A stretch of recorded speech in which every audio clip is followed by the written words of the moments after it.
2 April کو وسطی غزہ میں اسرائیلی فضائی حملے کے نتیجہ میں غیر ملکی NGO ورلڈ سینٹرل کچن کے 7 امدادی کارکنوں کی ہلاکت کے بعد سے اسرائیل کو عالمی برادری کی جانب سے شدید دباؤ کا سامنا ہے۔ اس واقعے کے نتیجہ میں آج سے متحدہ عرب امارات نے اسرائیل کے ساتھ اپنے تمام سفارتی رابطے منقطع کر دیے ہیں۔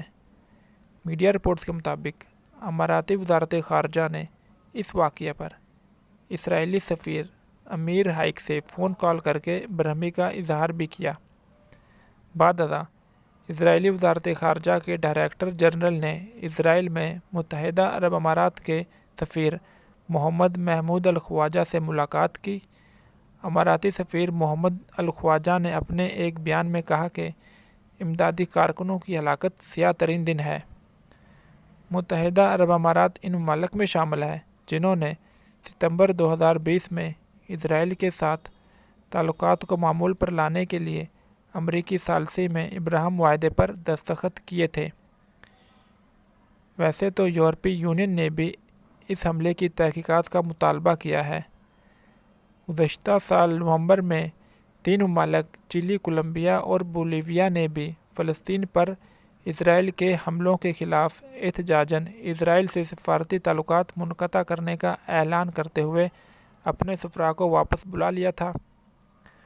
اور آج سعودی ولی عہد شہزادہ محمد بن سلمان اور اردن کے شاہ عبداللہ کے درمیان بھی ٹیلی فون پر رابطہ ہوا ہے اور انہوں نے غزہ میں اسرائیل کی جانب سے پیدا کیے گئے انسانی بحران کے حوالے سے ٹھوس اقدامات کرنے پر زور دیا ہے۔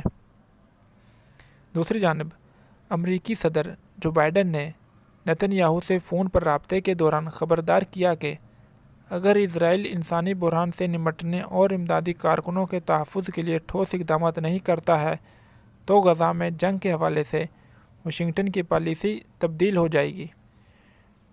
اور ڈیموکریٹکس ممبران وائٹ ہاؤس پر زور دے رہے ہیں کہ وہ اسرائیل کے لیے امریکی امداد مکمل طور پر روکنے کے حوالے سے غور کرے۔